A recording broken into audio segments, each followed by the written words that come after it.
warahmatullahi wabarakatuh. Innal hamdalillah nahmaduhu wa nasta'inuhu wa nastaghfiruh wa na'udzu billahi min shururi anfusina wa min sayyiati a'malina. Man yahdihillahu fala mudilla lahu wa man yudlil fala hadiya lahu. Wa asyhadu an la ilaha illallah wahdahu la syarika lah wa asyhadu anna Muhammadan abduhu wa rasuluh. Allahumma salli wa sallim wa barik ala nabiyyina Muhammadin wa ala alihi wa ashabihi wa man tabi'ahum bi ihsanin ila yaumiddin, amma ba'd. Ma'asyiral muslimin rahimani wa rahimakumullah. Alhamdulillah, pada kesempatan di malam hari ini kita bisa melanjutkan kembali kajian kita membahas kitab Al-Islamu Muyassaran ila Fityanil Islam yang disusun oleh Syekh Ali ibn Hasan Al-Halabi rahimahullahu ta'ala. Dan sekarang kita berada pada pembahasan yang kelima dari pembahasan az-zakah, yaitu zakat. Berkata al-muallif rahimahullahu ta'ala, waz-zakatu la tu'ta illa li unasin makhsusina. Dan zakat tidaklah diberikan kecuali kepada manusia-manusia yang dikhususkan. Dzakarahumullahu subhanahu fil Qur'anil Karim, yang Allah subhanahu wa ta'ala sebutkan mereka di dalam Al-Quranul Karim, yaitu di dalam firman Allah surat At-Taubah ayat yang ke-60. Allah subhanahu wa ta'ala berfirman, innamas sadaqatu lil fuqara'i wal masakini wal 'amilina 'alaiha wal mu'allafati qulubuhum wa fir riqabi wal gharimin wa fi sabilillahi wa ibnis sabil fariidatan minallah wallahu 'alimun hakim. Yang artinya sesungguhnya sedekah yaitu zakat diberikan kepada fuqara, orang-orang fakir, dan orang-orang miskin, dan para amil, dan orang-orang yang yaitu muallafah, orang-orang yang diikat hatinya, dan para budak, dan orang-orang yang memiliki hutang, dan orang-orang yang berada di jalan Allah, dan orang-orang yang ibnus sabil, yaitu musafir yang kehabisan bekal di perjalanannya. Faridatan minallah, ini merupakan ketentuan dari Allah, dan Allah maha mengetahui lagi maha bijaksana. Surat At-Taubah ayat ke-60. Ma'asyarul muslimin rahimani wa rahimakumullah, ayat ke-60 dari surat At-Taubah ini mengisyaratkan tentang golongan-golongan yang berhak menerima zakat. Golongan-golongan yang berhak menerima zakat dalam hal ini adalah zakat mal maupun zakat pertanian, zakat binatang ternak ataupun yang lainnya. Sedangkan zakatul fitr, zakat fitri atau zakat fitrah, maka hanya diberikan kepada dua golongan saja, ya, sebagaimana sabda Nabi sallallahu alaihi wasallam atau yang diriwayatkan dari Nabi sallallahu alaihi wasallam bahwa zakatul fitr merupakan tuhratan lis-shaimin wa tu'matan lil masakin, sebagai pensuci bagi orang-orang yang berpuasa dan sebagai makanan dari orang-orang miskin. Masuk juga di dalamnya orang-orang fakir. Itu tentang zakat al-fitr. Adapun zakatul mal, zakat mal kemudian dan zakat-zakat lainnya, maka hanya diberikan kepada 8 golongan yang Allah sebutkan di dalam surat At-Taubah ayat yang ke-60. Kemudian saya menjelaskan di sini fal fuqara. Golongan yang pertama adalah orang-orang fakir. Siapakah mereka? Humul ladzina la yamlikuna syai'an yuqituhum. Mereka adalah orang-orang yang tidak memiliki sesuatu untuk mencukupi kebutuhan asasi mereka. Ya, kebutuhan makanan pokok mereka. Wa yaqumu bihajatihim aslan, dan juga tidak mampu untuk memenuhi kebutuhan mereka sama sekali. Ini orang-orang fakir, jadi tidak bisa memenuhi kehidupan asasinya dan kebutuhannya sama sekali. Wal masakin, adapun orang-orang miskin, golongan yang kedua, humul ladzina yamlikuna ma yuqituhum.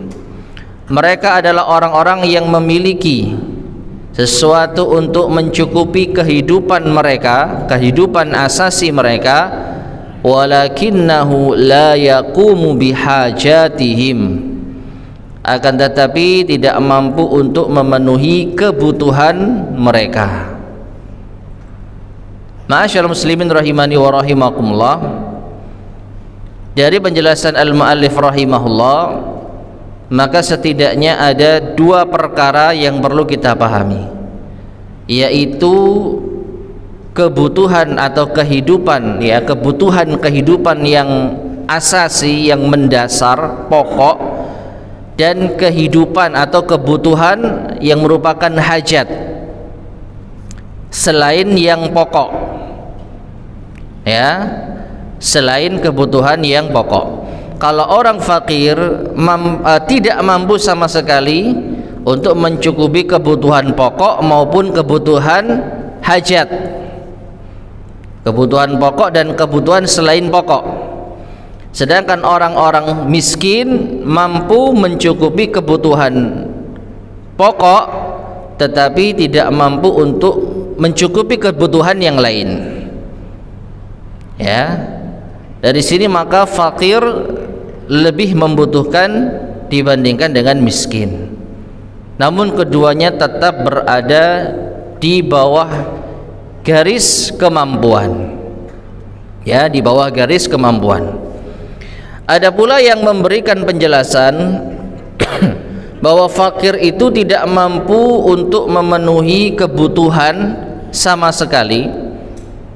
Misalkan dalam sehari di suatu masyarakat, kehidupan yang wajar, kebutuhan hidup dalam sehari anggaplah Rp50.000 di suatu masyarakat, maka orang dianggap fakir kalau tidak memiliki kemampuan minimalnya penghasilan Rp50.000 sehari. Punya penghasilan tapi hanya 30.000, hanya 40.000, bahkan hanya 49.000, kurang 1.000 lagi dia baru mencukupi kebutuhan asasinya dalam sehari. Maka orang semacam ini masuk kategori fakir. Adapun miskin, mereka mampu untuk mencukupi kebutuhan, ya, sehari, tetapi tidak memiliki apa-apa untuk esok harinya. Anggaplah tadi satu hari seseorang dikatakan mampu mencukupi kebutuhan asasinya jika mendapatkan uang senilai 50.000, maka ada orang yang sehari mendapatkan 50.000, ya, tapi setelah itu dia tidak memiliki apa-apa untuk esok harinya, untuk pegangannya. Maka orang semacam ini disebut miskin. Dan di antara gambaran yang mudah Bagaimana seseorang dikatakan fakir ataupun miskin? Dilihat dari kebutuhan pokok yang bisa dicukupi atau tidak menurut standar masyarakat setempat. Dan ada kalanya ini nilainya berbeda-beda antara satu tempat dengan tempat yang lain. Nah, kemudian fakir dan miskin ini ma'asyarul muslimin rahimani wa rahimakumullah, dilihat dari kebutuhan hidup.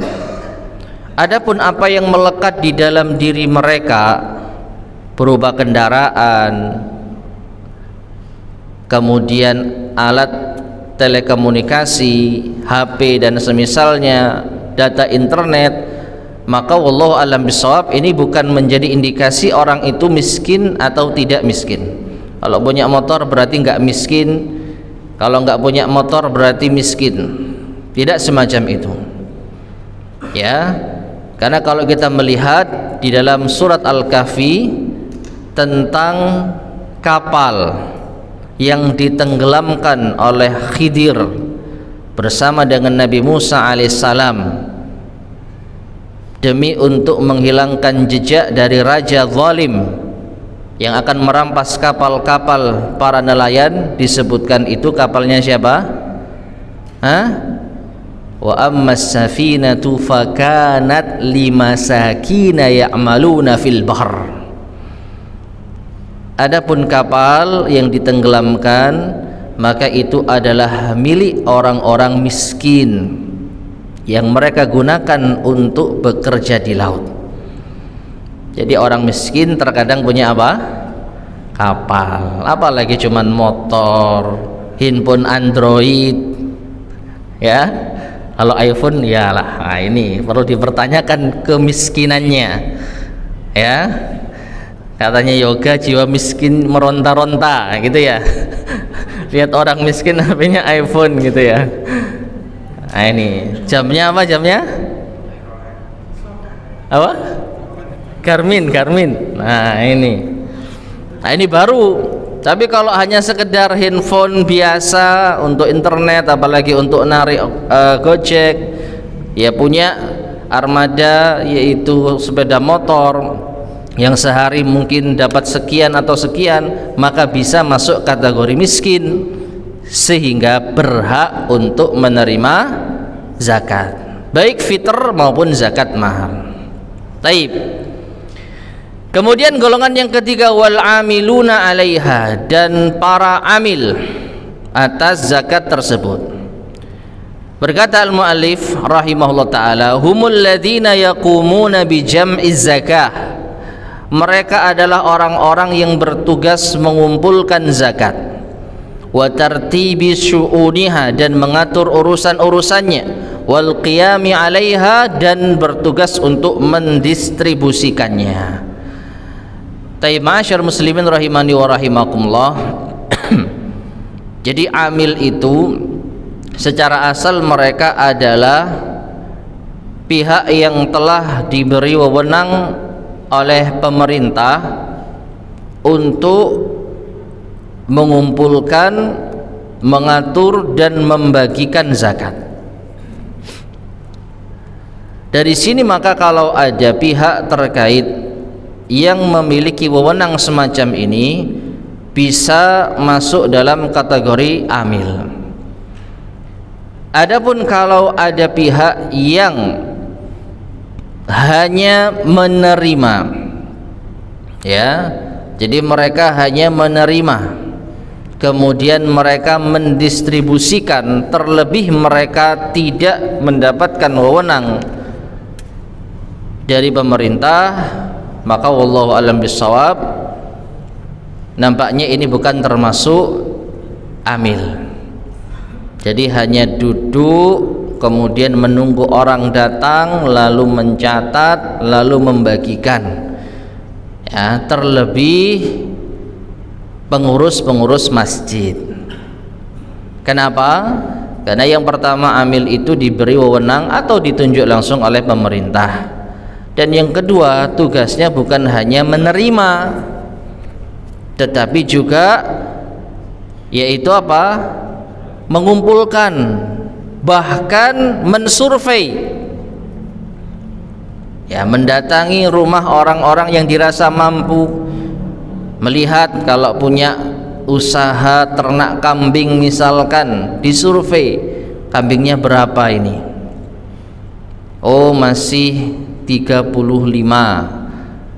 ya berapa bulan lagi dilihat berapa ini, sudah 40, nah 40 ini sudah masuk nisab kalau kambing.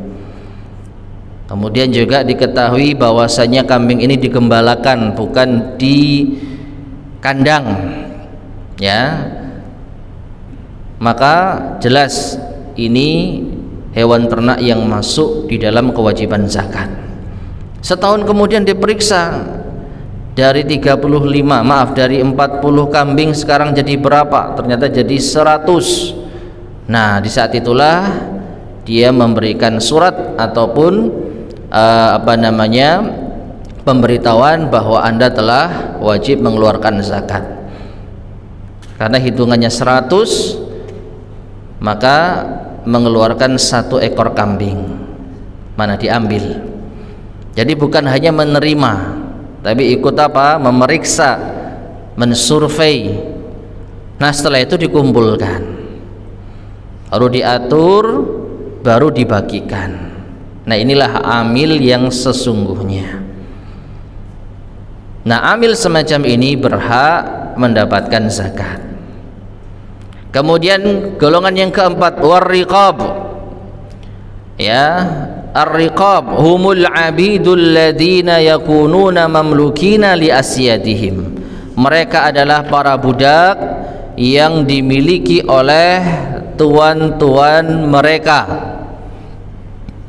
Budak termasuk di antara golongan yang berhak menerima zakat. Kemudian yang kelima, wal muallafatu qulubuhum. Orang-orang yang hatinya diikat, ya, dijadikan tertarik. Siapakah mereka? Hum ghairul muslimin. Di sini Syekh hanya menjelaskan satu jenis muallaf, padahal muallaf itu banyak. Ya, di sini beliau hanya menyebutkan satu, yaitu hum ghairul muslimin. Mereka adalah selain umat Islam, berarti orang apa? Kafir. Alladzina yu'tawna min maliz zakat, yang mereka diberi harta zakat targhiban lahum bil Islam, untuk menarik minat mereka terhadap Islam, wal jalban lahum ilad din, dan untuk menarik minat mereka terhadap agama. Ini adalah salah satu jenis dari mu'allaf, ya, orang non muslim yang diberikan zakat dengan harapan dia tertarik untuk masuk Islam. Ada pula mu'allaf itu orang yang baru masuk Islam, dan ini nampaknya yang kita sering pahami. Mu'allaf siapa? Orang yang baru masuk Islam. Nah, orang yang baru masuk Islam ini dikuatkan keislamannya dengan diberi zakat. Dia merasa diperhatikan, ternyata orang-orang Islam ini suka berbagi, maka semakin kuat keislamannya, diharapkan semakin kuat keislamannya. Ada lagi mu'allaf yang juga disebutkan oleh para ulama, mereka orang-orang non-muslim yang diberikan zakat untuk meminimalisir keburukan mereka.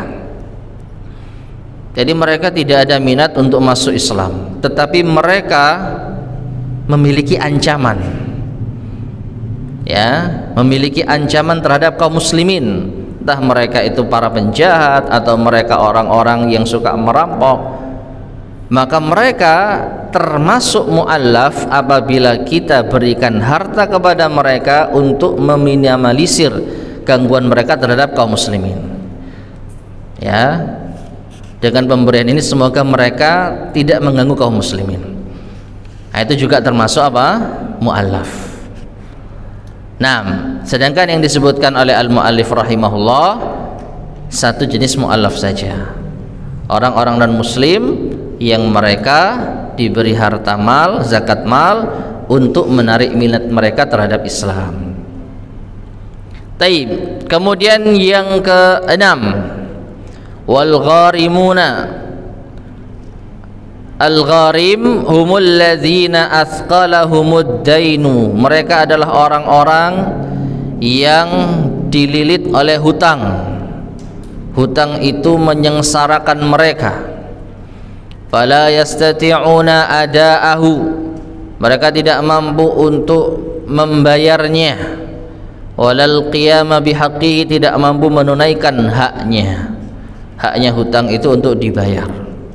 Jadi orang-orang yang terlilit hutang termasuk di antara golongan yang berhak menerima zakat. Kemudian yang ketujuh, wa fi sabilillah, dan yang berada di jalan Allah, wal jihadus syar'i, yaitu orang yang berjihad secara syar'i, wal qiyamu biwajhi a'da'illahi subhanah, yang bertugas di hadapan musuh-musuh Allah Subhanahu wa taala. Di sini al-muallif menjelaskan bahwasanya makna fi sabilillah itu adalah orang yang berperang di jalan Allah. Jadi khusus bagi para mujahidin fi sabilillah. Sedangkan di antara para ulama ada yang memahami makna fi sabilillah itu lebih luas, bukan hanya berjihad saja, tetapi segala macam aktivitas fi sabilillah masuk dalam ayat ini. Di antaranya para penuntut ilmu, ya, dan orang-orang yang menyebarkan ilmu termasuk di antara fi sabilillah. Namun yang lebih selamat wallahu alam dipahami sebagaimana yang dijelaskan oleh al-muallif. Fi sabilillah itu hanya terikat pada orang-orang yang berjihad secara syar'i di jalan Allah.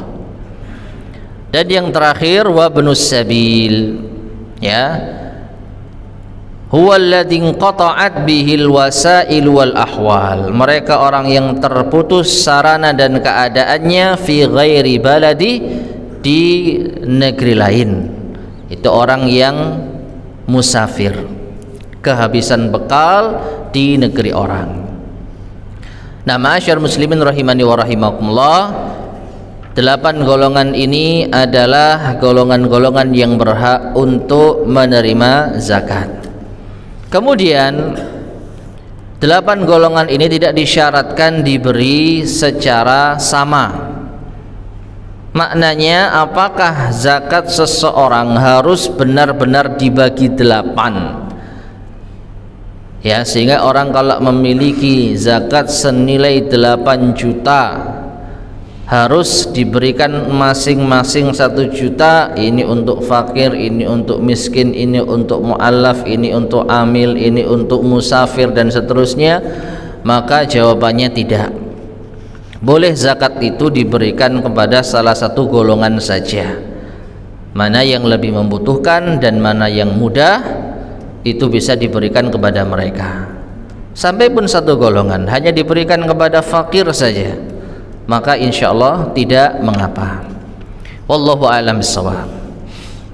Taib, kita beranjak pada masalah yang keenam. Berkata al-muallif rahimahullah ta'ala, yaqulullahu ta'ala, Allah ta'ala berfirman, walladzina yaknizuna adh-dhahaba wal fiddata wa la yunfiqunaha fi sabilillah fabashshirhum bi'adzabin alim yauma yuhma 'alaiha fi nari jahannam fatuqwa biha jibahuhum wa junubuhum wa dhuhuruhum hadza ma kanaztum li anfusikum fadzuqu ma kuntum taknizun.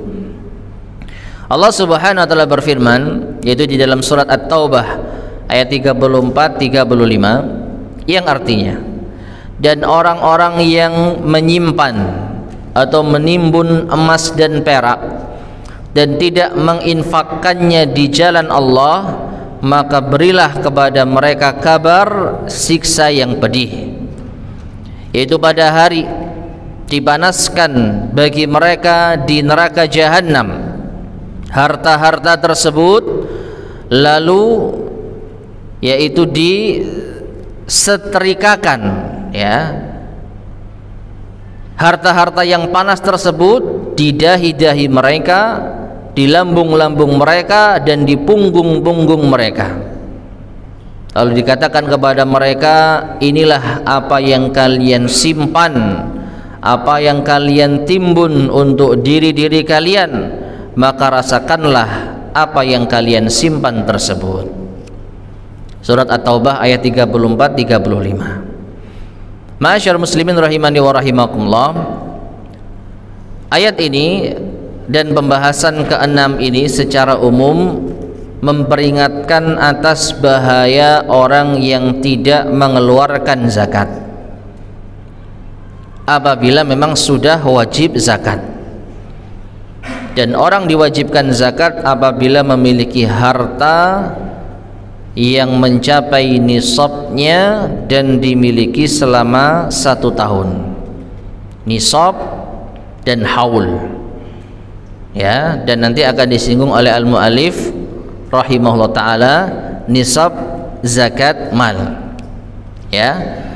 Nah, jadi orang-orang yang mereka itu wajib untuk mengeluarkan zakat namun mereka tidak mengeluarkannya, maka harta tersebut akan dipanaskan di dalam api neraka jahanam, lalu akan digosokkan di tubuh-tubuh mereka, lalu akan dikatakan, ini yang kalian simpan untuk diri kalian. Tentu ini menunjukkan besarnya siksa bagi orang yang tidak mengeluarkan zakat. Taib. Kemudian beliau membawakan dalil-dalil dari hadis-hadis Nabi sallallahu alaihi wasallam. Wa an Ibnu Umar radhiyallahu anhu qala, dan dari Ibnu Umar radhiyallahu anhu ia berkata, qala Rasulullah sallallahu alaihi wasallam, Rasulullah sallallahu alaihi wasallam bersabda, innal ladzi la yuaddi zakata malihi yukhayyalu ilaihi maluhu yaumal qiyamati syuja'an aqra. Sesungguhnya orang yang tidak menunaikan zakat malnya, zakat hartanya, maka akan dirupakan hartanya tersebut di hadapan dirinya pada hari kiamat dengan bentuk ular jantan lahu zabibatani, yang ada di atas matanya, kedua matanya, yaitu titik berwarna hitam. Yang intinya ini menunjukkan ular yang ganas dan menyeramkan. Fayalzamuhu aw yutawwiquhu, lalu ular tersebut akan yaitu melilit orang tersebut, yaqul, dan berkata, ana kanzuka, ana kanzuka, aku adalah harta yang kau timbun, aku adalah harta yang kau timbun. Ya, jadi harta yang ditimbun akan dirupakan oleh Allah di hadapan pemiliknya yang tidak mengeluarkan zakatnya dengan bentuk ular. Maka secara logika semakin besar harta yang disimpan, maka semakin besar pula lah ular yang akan melilit dirinya. Ya. Wa qala Ibnu Umar radhiyallahu anhuma, dan Ibnu Umar radhiyallahu anhuma berkata, al-malul ladzi la tuadda zakatuhu kanzun. Ini penjelasan tentang kanzun, ya. Harta yang tidak ditunaikan zakatnya itulah yang dinamakan dengan kanzun, harta simpanan atau harta yang ditimbun. Jadi ma'asyar muslimin rahimani wa rahimakumullah, bukan berarti orang menyimpan harta otomatis harta itu akan menjadi azab baginya di akhirat. Ya, meskipun memang kita benar-benar menyimpan, bahkan kita menimbun, kita kumpulkan emas dan perak lalu kita timbun di rumah kita, kalau itu ditunaikan zakatnya maka tidak termasuk timbunan atau simpanan yang nanti akan menjadi sebab kita disiksa di akhirat. Berdasarkan penjelasan dari Ibnu Umar radhiyallahu anhu, al-malul ladzi la tuadda zakatuhu kanzun, harta yang tidak ditunaikan zakatnya itulah kanz, itulah harta yang ditimbun yang akan dirupakan dalam hadis tadi seperti ular yang akan melilit dirinya. Kalau dalam ayat tadi seperti apa? Emas dan perak yang dipanaskan yang akan digosokkan kepada tubuhnya. Naam. Wa an Ali radhiyallahu anhu qala, dan dari Ali radhiyallahu anhu ia berkata, la ana Rasulullah sallallahu alaihi wasallam mani as-sadaqah. Rasulullah sallallahu alaihi wasallam melaknat orang yang menahan dari mengeluarkan zakat. Jadi apabila amil datang, maka dia menyembunyikan data yang sesungguhnya misalkan, agar tidak wajib zakat, atau sudah tahu, sudah diputuskan bahwa dia wajib mengeluarkan zakat tapi tidak mengeluarkannya. Ya, intinya orang yang tidak mau membayar zakat padahal dia wajib untuk mengeluarkannya, maka kata Ali bin Abi Thalib terancam melaknat dari Rasulullah sallallahu alaihi wasallam. Wa an Buraidah radhiyallahu anhu qala, dan dari Buraidah radhiyallahu anhu ia berkata, qala Rasulullah sallallahu alaihi wasallam, Rasulullah sallallahu alaihi wasallam bersabda, ma mana'a qaumun az-zakata illa btalahumullahu bis-sinin. Tidaklah suatu kaum mencegah dari membayar zakat, melainkan Allah akan uji mereka dengan as-sinin. Dijelaskan oleh muallif rahimahullah, was-sinun, dan yang dimaksud dengan as-sinin habsul matar, yaitu Allah akan menahan hujan pada mereka. Wa adamu nuzulil ghais, tidak akan turun kepada mereka air hujan. Wa ma yatarattabu ala dzalika min maja'atin, dan apa yang akan menjadi akibat darinya berupa kelaparan. Atau bisa kita simpulkan akan diuji dengan masa-masa paceklik. Ya. Jadi ma'asyar muslimin rahimani wa rahimakumullah, berdasarkan hadis Rasulullah sallallahu alaihi wasallam di sini,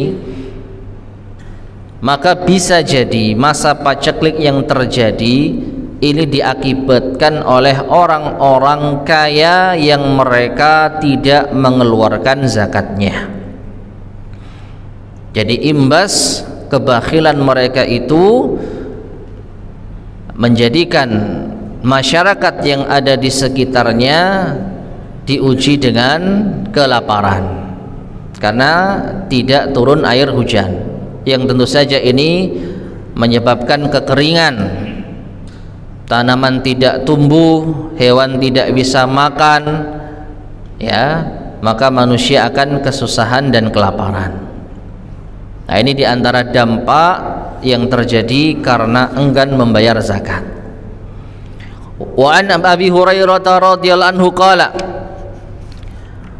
dan dari Abu Hurairah radhiyallahu anhu ia berkata, qala Rasulullah sallallahu alaihi wasallam, Rasulullah sallallahu alaihi wasallam bersabda, ma min sahibi dhahabin wala fiddatin, tidaklah pemilik emas dan perak, la yuaddi minha haqqaha, yang tidak menunaikan kewajibannya, illa idza kana yaumul qiyamati, melainkan pada hari kiamat, suffihat lahu safaihu min nar, maka akan dipanaskan baginya, yaitu lempengan besi berupa dari api, ya, dipanaskan dengan api sebuah lempengan-lempengan besi. Fa uhmiya 'alaiha fi nari jahannam, lalu akan dipanaskan yaitu pada api neraka jahannam. Fayuqwa biha jambuhu wa jabinuhu wa dhahruhu, lalu akan digosokkan yaitu yang sudah dipanaskan tadi kepada lambung, ya, kepada dahi dan kepada punggung orang tersebut. Kullama baradat u'idat lahu, setiap lempengan tadi sudah dingin maka akan dikembalikan lagi menjadi panas. Fi yaumin kana miqdaruhu khamsina alfasanah, itu terjadi dalam rentang waktu 1 hari. 1 hari tapi apa? kadarnya sama seperti 50.000 tahun. Ya, sehari yang sangat panjang di hari kiamat. Hatta yuqda bainal ibad, hingga dia diadili di antara hamba-hamba Allah. Fayura sabiluhu, maka akan diperlihatkan jalannya, imma ilal jannati wa imma ilan nar, apakah ke surga ataupun ke neraka. Ma'asyar muslimin rahimani wa rahimakumullah, hadis ini dari sisi yang lain menjelaskan kepada kita akidah Ahlus Sunnah wal Jamaah bahwa pelaku dosa besar mereka tidak serta-merta keluar dari Islam alias kafir dan kekal di neraka. Berdasarkan hadis ini diantaranya bisa kita ambil pelajaran. Kenapa? Karena dia telah mendapatkan siksa atas dosa besar yang dilakukan, tidak membayar zakat. Dia punya harta tapi tidak dikeluarkan zakatnya. Akibatnya harta tersebut akan dipanaskan, ya, menjadi suatu lempengan seperti lempengan besi, kemudian digosokkan dalam kondisi panas seperti itu di bagian tubuh mereka. Kemudian ini sampai kapan? Sampai sehari yang batas waktunya itu seperti 50.000 tahun, dan hingga selesai qadha, keputusan di antara hamba-hamba Allah. Nah, setelah itu diperlihatkan jalan baginya, bisa jadi di surga, bisa jadi di neraka. Perhatikan, kalau seandainya pelaku dosa besar keluar dari Islam, batal imannya, kekal di neraka, tidak mungkin, ada kemungkinan menuju surga. Ya, ini menunjukkan pelaku dosa besar selama memiliki keimanan maka ada kemungkinan masuk di dalam surga. Dalam kasus orang yang tidak membayar zakat, kalau dosanya itu sudah dibalas dengan siksa yang memadai, maka dia bisa masuk surga. Dan ini adalah akidah Ahlussunnah wal Jamaah yang patut untuk kita perhatikan. Jadi Ahlussunnah tidak mengkafirkan pelaku dosa besar, meskipun juga tidak meremehkan dosa besar. Taib. Sudah masuk waktu Isya? Nah, silakan azan terlebih dahulu.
Bismillahirrahmanirrahim. Ma'asyiral muslimin rahimani wa rahimakumullah. Jadi inilah ancaman bagi orang-orang yang tidak menunaikan zakatnya. Dari surat At-Taubah ayat ke-34, 35, demikian pula dari hadis-hadis Nabi SAW yang semuanya menyimpulkan bahwa harta yang disimpan namun tidak dikeluarkan zakatnya, maka harta tersebut akan menjadi siksa bagi dirinya, baik dipanaskan ya lalu digosokkan di dalam tubuhnya, ataupun berubah menjadi ular yang akan melilit dirinya. Yang ini semua menunjukkan ini adalah siksa yang berat. Oleh karena itu, ma'asyar muslimin rahimani wa rahimakumullah, wajib bagi seorang muslim untuk memperhatikan hartanya, mengecek simpanannya apakah sudah sampai nisab ataukah belum, dan juga wajib tahu dari harta yang dimilikinya mana sajakah yang wajib untuk dikeluarkan zakatnya. Karena di awal pembahasan tentang zakat sudah kita terangkan, tidak semua harta itu wajib dizakati ya, dan insya Allah pada kesempatan berikutnya kita akan membahas secara ringkas di antara harta-harta yang wajib untuk dikeluarkan zakatnya biidznillah subhanahu wa ta'ala ya, beserta hitungannya, meskipun tidak semua di sini dijelaskan oleh al-mu'allif rahimahullahu ta'ala. Wallahu ta'ala alam bissawab. Tayyib, ma'asyar muslimin rahimani wa rahimakumullah, ini yang bisa kita sampaikan pada kajian kita di malam hari ini. Sebelum kita akhiri, barangkali ada yang ditanyakan, tafadhal silahkan.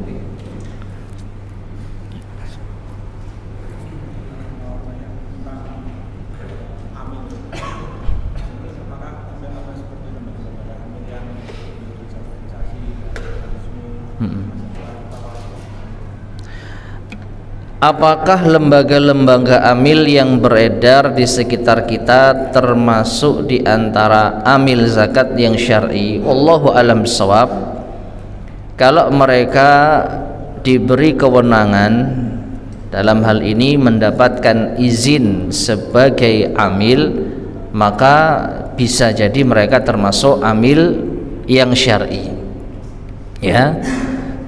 Jadi mereka ikut membantu kaum muslimin untuk menghitung harta mereka, kemudian mereka juga mengumpulkan harta tersebut dan juga membagikannya, terlepas dari apakah mereka tepat sasaran. Itu ya, itu berbeda, itu lain hal, tepat sasaran dalam mendistribusikan.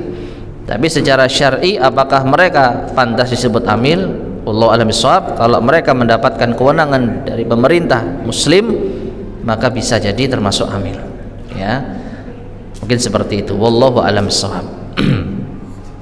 Nah, ada lagi yang sampaikan?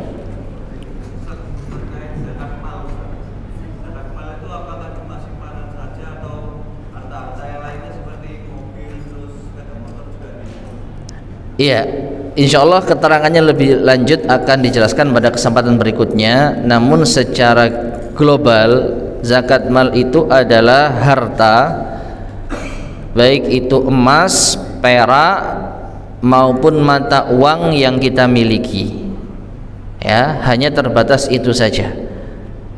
Kalau sudah berupa barang, rumah, mobil, motor, maka dilihat apakah ini digunakan untuk kebutuhan atau diperjualbelikan. Kalau diperjualbelikan maka masuk di dalam urudut tijarah ya, nanti ada zakat perdagangan ya, zakat perdagangan. Tapi kalau itu untuk kebutuhan, meskipun nggak butuh-butuh amat, misalnya ya, kebutuhannya hanya punya satu mobil tapi dia punya 2-3 mobil, maka tidak termasuk harta yang dihitung dalam zakat mal ya, kecuali dia berniat untuk menghindar dari nisab. Beda lagi, innamal a'malu binniyat.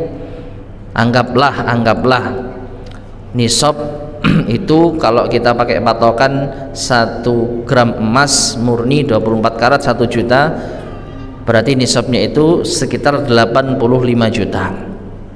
Orang memiliki mobil 1 sudah cukup, dan dia memiliki harta per, katakanlah bulan apa ini, Safar, 22 Safar ini memiliki lebih dari 85 juta simpanan ya, jelas-jelas ada di dalam tabungannya 85 juta. Maka per 20 Safar 1445 Hijriah ini telah dihitung setahun ke depan. Tahun depan 21 Safar, berarti sehari sebelum wajib mengeluarkan zakat. Dia lihat rekeningnya, loh kok ternyata 100 juta, berarti besok ini wajib mengeluarkan zakat. Beli mobil malam ini. Padahal dia sudah punya mobil ya, beli mobil sehingga dibelikan mobil seharga misalkan 80 juta, jadi tinggal 20 juta. Oh, saya tinggal 20 juta, berarti nggak wajib zakat karena nisab saya sudah berkurang. Karena syarat wajib mengeluarkan zakat, harta itu mencapai nisab selama setahun. Nah ini setahun kurang 1 hari berkurang. Innamal a'malu binniyat. Itu baru ada perhitungannya sendiri. Tapi kalau terjadi alami atau apalagi mungkin terjadi bencana atau kebutuhan mendadak menjelang hari H wajib mengeluarkan zakat, ada kebutuhan mendadak, maka tidak wajib mengeluarkan zakat ya. Insyaallah perinciannya akan kita sampaikan biidznillah pada kesempatan berikutnya. Meskipun ini insyaallah sudah cukup ya. Ya. Ya.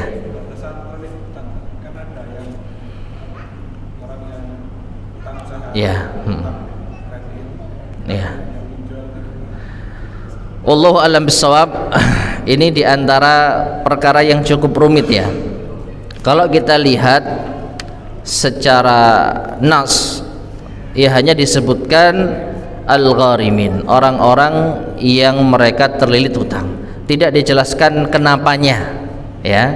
Tidak dijelaskan apakah ini hutang karena memang hobi atau hutang karena kebutuhan. Maka wallahu alam bisawab, sejauh pengetahuan saya ya secara syar'i sah-sah saja orang kalau pokoknya punya hutang itu diberi zakat. Namun kalau kita sebagai pemilik harta, apalagi kita ini mau mengeluarkan zakat mandiri, dan ini dibolehkan ya, artinya kita mau mengeluarkan zakat tanpa melalui amil tidak masalah, karena kita ingin memastikan harta kita tepat sasaran. Lalu kita melihat ada orang yang miskin yang jelas-jelas kita tahu kebutuhannya, dan ada orang yang terlilit hutang tapi hobi, lalu kita milih harta saya berikan kepada yang miskin saja. Ini sah-sah saja. Jadi secara ya naluri hati kita ya nggak rela kalau uang kita diberikan kepada orang yang berhutang karena hobi atau karena memang ya menjadi kebiasaannya. Adapun secara syar'i wallahu alam bisawab, setahu saya tidak dijelaskan apakah terlilit hutang yang benar-benar karena kebutuhan yang berhak, karena bahasanya umum ya, al-gharimin. Wallahu a'lam bishawab. Taib, mungkin kita cukupkan sekian, mudah-mudahan bermanfaat. Kurang lebihnya saya mohon maaf. Kita akhiri, subhanakallahumma bihamdika asyhadu an la ilaha illa anta astaghfiruka wa atubu ilaik. Walhamdulillahirabbil alamin. Assalamualaikum warahmatullahi wabarakatuh.